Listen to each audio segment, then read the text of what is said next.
When you think about businesses that are selling through the roof, like Aloe or Allbirds, sure, you think about a great product, a cool brand, and great marketing. But an often overlooked secret is actually the businesses behind the business, making selling, and for shoppers, buying, simple. For millions of businesses, that business is Shopify. Nobody does online business better than Shopify. It's home of Shop Pay, the #1 checkout in the world. You can use it to boost conversions up to 50%, meaning way less carts going abandoned and way more sales going through to checkout. Sign up for your $1 per month trial period at shopify.com/income, all lowercase. Go to shopify.com/income to upgrade your selling today. That's shopify.com/income. This is The Planted Runner. I'm Coach Claire Bartholic. When I was training for my first marathon, my goal was to qualify for Boston. Never mind that I had just learned that you actually had to qualify to run Boston.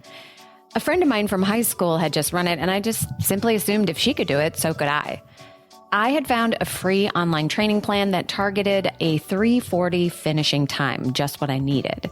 I figured if I just followed the plan, I'd get the result it promised. I mean, it's like following a recipe, right? You put in the right ingredients, follow the instructions, and at the end, you get a cake.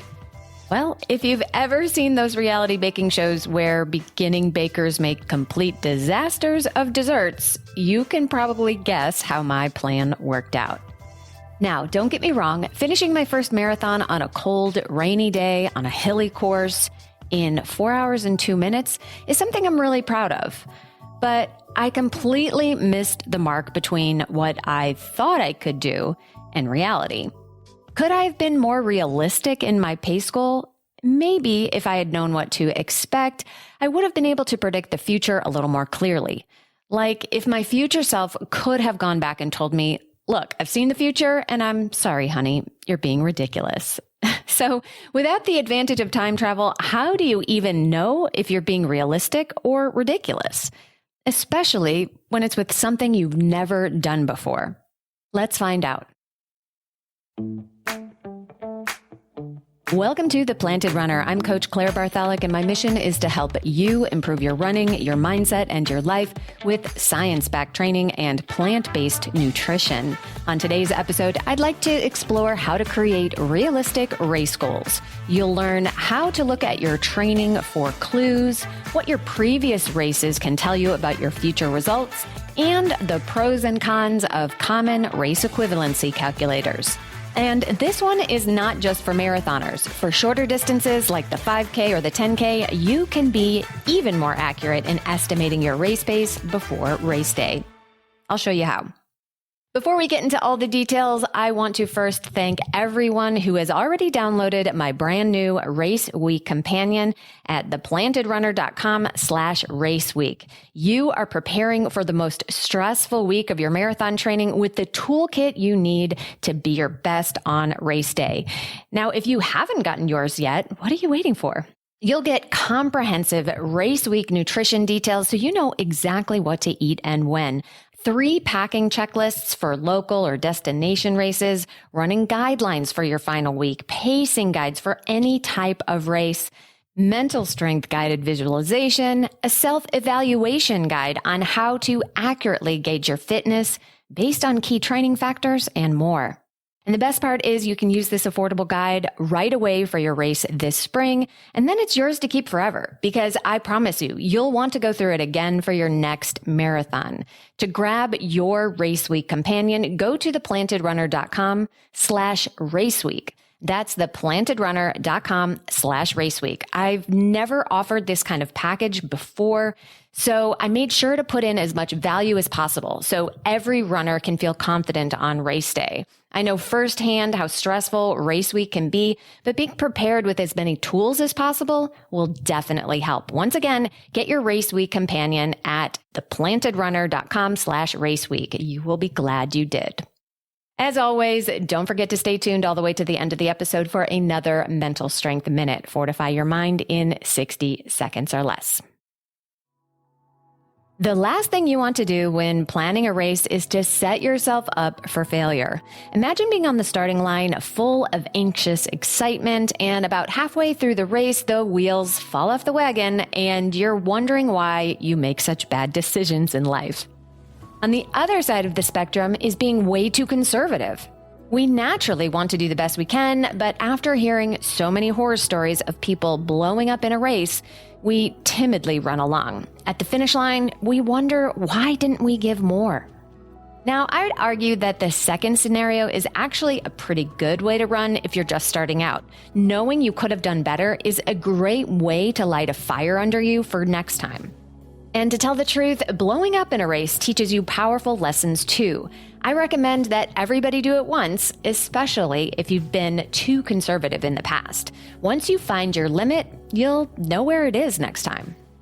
But of course, these two extremes are not where we really want to be. The ultimate goal of any endurance race is to meter out your energy as efficiently as possible.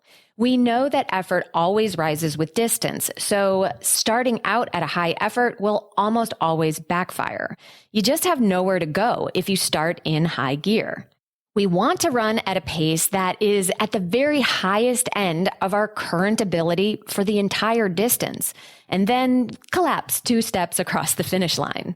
So how do you know what pace that is?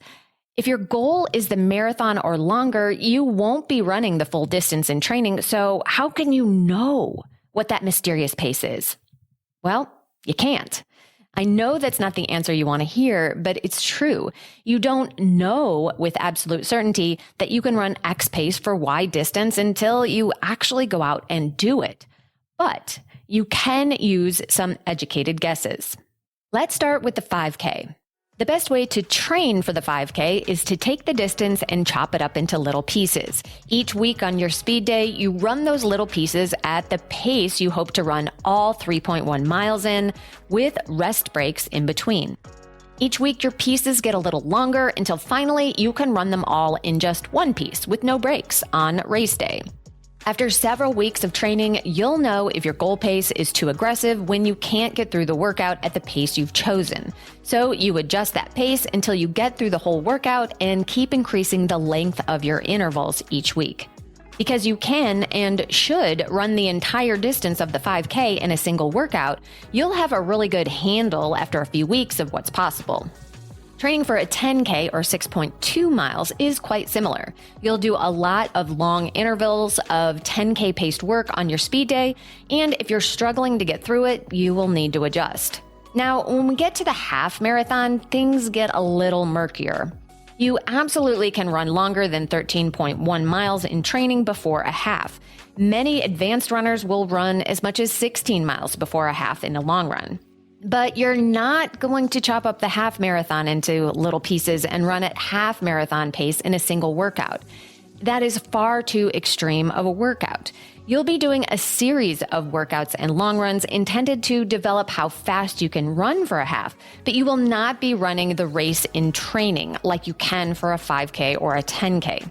Same thing for the marathon, but that's even trickier because you're not going to be running 26.2 miles at all in a single run, or at least I definitely don't recommend it. So how do you figure out what is a realistic pace for a half or a full? I'll go over that when we come back. The Planted Runner is sponsored by Liquid IV. One thing that I've learned recently is that the most important relationship that you will ever have in your life is with you. So you better treat yourself well. One of the simplest ways to do that is to make sure you're well hydrated before, during, and after every run. Every morning while I wait for my coffee to brew, I am grabbing a stick of Liquid IV so my workout hydration is ready to go. Right now, I've got raspberry lemonade stocked up, which almost makes me feel like summer is right around the corner. In each packet, you get 8 vitamins and nutrients, 3 times the electrolytes of the leading sports drink, and no artificial sweeteners. And it's non-GMO and, of course, vegan. Break the mold and own your own ritual. Just 1 stick and 16 ounces of water hydrates better than water alone.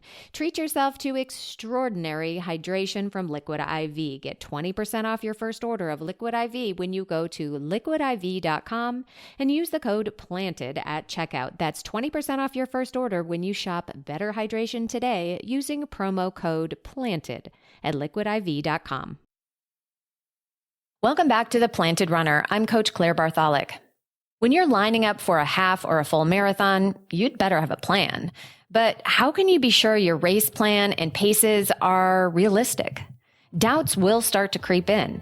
What if you are overconfident and start too fast only to be humbled halfway by your hubris? Or even worse, you run scared and cross the finish line feeling good, but it doesn't feel like a success. It feels like you left a ton of time on the table. The first step to coming up with realistic paces is to be honest with yourself. Are you picking a number that's just an arbitrary round number like 2 hours or 3 hours or 4 hours? Don't feel bad if you are, we all do it. Just remember that those nice round numbers are sort of falsely meaningful. If you have your heart set on breaking 2 hours for the half, for example, and you get 2:01, did you fail? I certainly don't think so. So let's acknowledge that round number goals are completely silly, yet somehow super motivating at the same time. And if you go ahead and start training like you're already fit enough to race that silly yet motivating pace, you're highly likely to get injured. Even the best case scenario is that you just train too fast, but completely miss the main energy systems that you need the most in a long distance endurance event. This is the hardest concept that I teach. You have to train slow to run fast. Yes, you do need to work hard and run fast at times, but if you train like a sprinter for the marathon, those who train slower but smarter will pass you every time. Instead of setting your training paces off of your dream goal, look at your current fitness and recent races. If you haven't raced recently, go sign up for the local 5K and give it all you got.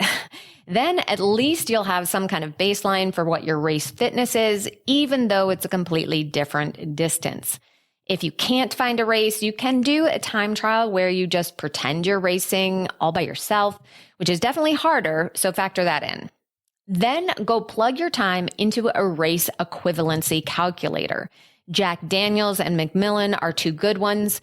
The one that I use the most often is from Luke Humphrey. Whichever one you choose, it will magically tell you exactly what you will run at any other race distance. Just kidding. It might be a good educated guess, but most likely it's going to be wrong. And here's why. The calculators assume that you've been fully trained to run your best at whatever distance you plugged in.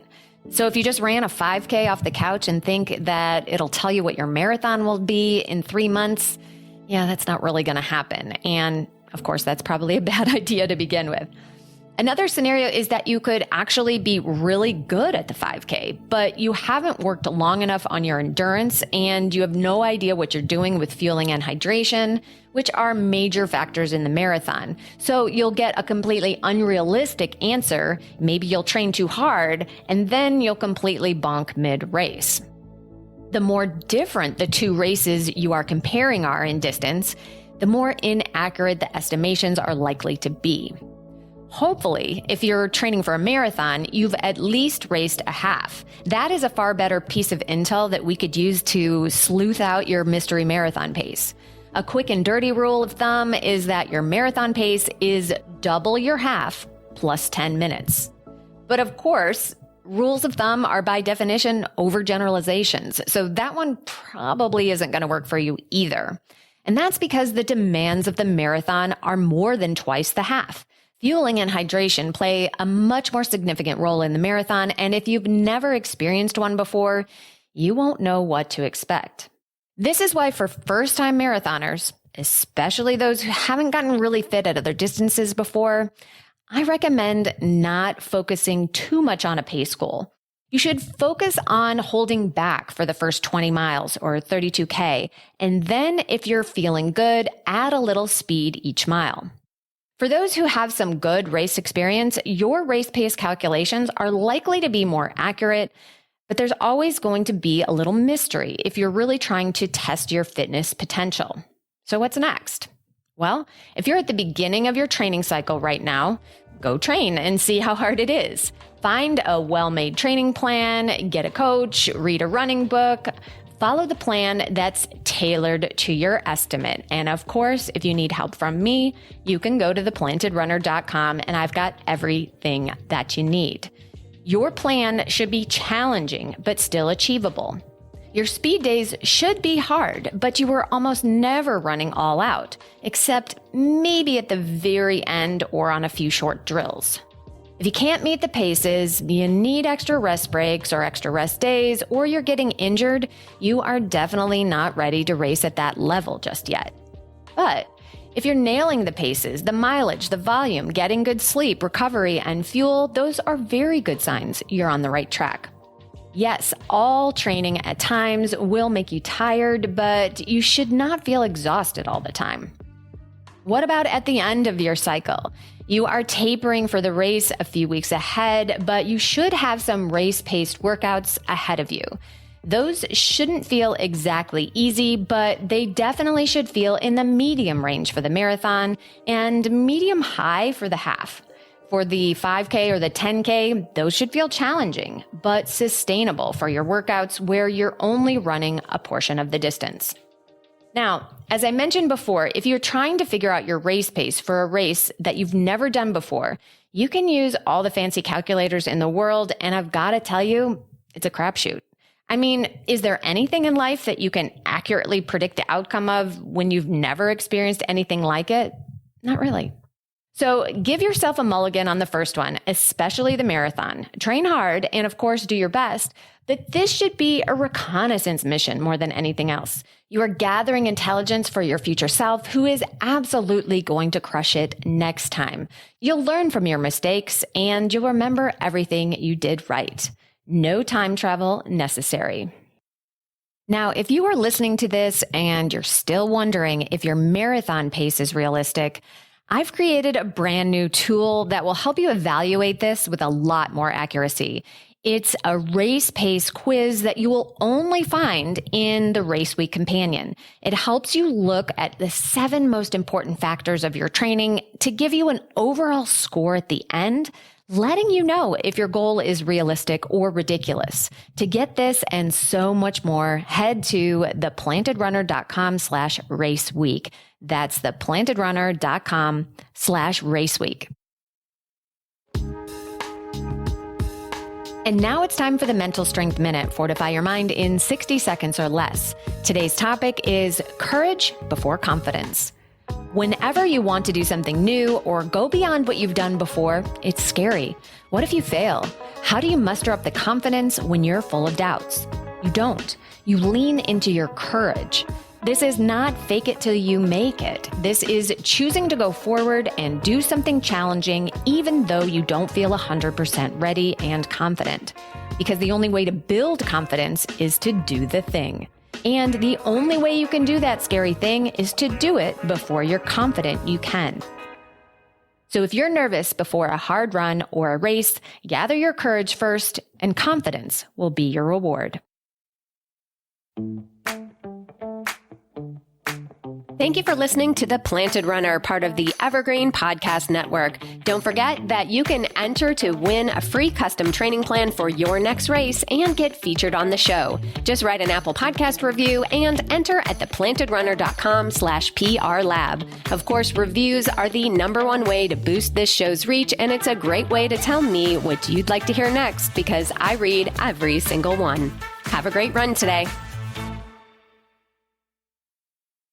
Women's Running Stories, where we explore the intersection between running and life. Because every woman who is committed to a running journey has a story to tell, and this is where you'll find those stories. I am host and producer Cherie Louise Turner. I'm a 53-year-old runner, and together with original music by musician and runner Cormac O'Regan, we bring these inspirational stories to life. Please join us to fuel your adventures.